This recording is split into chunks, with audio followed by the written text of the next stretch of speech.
नमस्कार। आज हम एक ऐसे लेख पर बात करने वाले हैं जो बहुत ही विचारोत्तेजक है। भगत सिंह का मशहूर निबंध मैं नास्तिक क्यों हूँ। हाँ, और ये निबंध इसलिए भी खास है क्योंकि ये उन्होंने तब लिखा जब वो जेल में थे, अपनी फांसी का इंतजार कर रहे थे। बिल्कुल। सोचिए, उस मानसिक स्थिति में ऐसे गहरे दार्शनिक सवाल उठाना। सही बात है।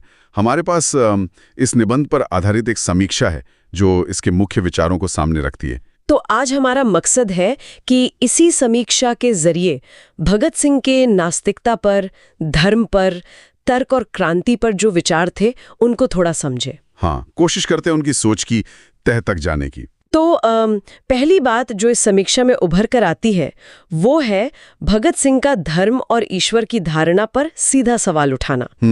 समीक्षा बताती है कि वो मानते थे कि धर्म ने ना अक्सर इंसान को मतलब सोचने से रोका है, एक तरह से जकड़ लिया है। हाँ, वैज्ञानिक सोच को दबाया है, ऐसा उनका मानना था। और ये कि ईश्वर में जो विश्वास है वो ज्यादातर डर या शायद कहें अंधविश्वास पर टिका है, ना कि किसी ठोस तर्क पर। बिल्कुल, और ये अपने आप में उस समय के लिए एक बहुत बड़ी क्रांतिकारी बात थी। सच में। और यहाँ एक बहुत दिलचस्प बात सामने आती है।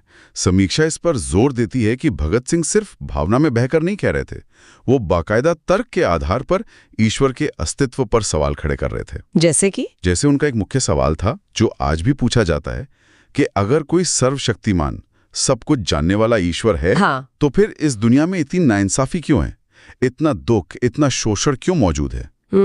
ये तो बहुत बड़ा सवाल है। क्या वो इसे रोक नहीं सकता या शायद रोकना नहीं चाहता?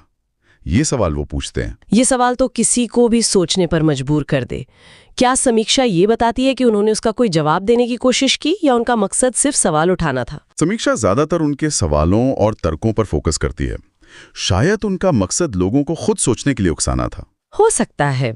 और इसी से जुड़ा एक और पहलू है जो मुझे तो बहुत ही क्रांतिकारी लगता है, वो है नैतिकता का सवाल। हाँ, ये भी बहुत अहम है। समीक्षा के मुताबिक भगत सिंह ने बड़ी हिम्मत से ये कहा कि भाई, अच्छा इंसान होने के लिए, नैतिक होने के लिए ईश्वर में मानना कोई जरूरी नहीं है। सही बात है। एक नास्तिक भी पूरी ईमानदारी से, पूरी सामाजिक जिम्मेदारी के साथ जी सकता है। बिल्कुल। ये बात उन्हें सिर्फ एक हथियार उठाने वाले क्रांतिकारी से कहीं आगे ले जाती है। ये दिखाती है कि वो कितने गहरे विचारक थे। हाँ, सिर्फ एक्शन नहीं बल्कि विचारों की भी क्रांति। आपने सही पकड़ा। और अगर हम इसे उनके पूरे क्रांतिकारी नजरिए से जोड़कर देखें तो बात और साफ हो जाती है। कैसे? देखिए, समीक्षा के अनुसार भगत सिंह मानते थे कि एक सच्चे क्रांतिकारी का काम है हर स्थापित चीज पर सवाल उठाना, हर वो मान्यता, हर वो परंपरा, हर वो सत्ता जो बिना सवाल के मान ली गई हो, चाहे वो अंग्रेजी हुकूमत हो, हाँ, या फिर धर्मों या समाज के पुराने रीति रिवाजों। उनके लिए दिमागी गुलामी से आजादी उतनी ही जरूरी थी जितनी राजनीतिक आजादी। अच्छा। इसीलिए वो खुद को सिर्फ नास्तिक नहीं बल्कि विचारशील नास्तिक कहते थे। मतलब जो सोच समझकर तर्क के आधार पर इस नतीजे पर पहुंचाओ। विचारशील नास्तिक, ये शब्द बहुत कुछ कहता है। बिल्कुल। ये आलोचनात्मक सोच, ये सवाल करने का जज्बा, यही उनकी क्रांति का एक तरह से ईंधन था।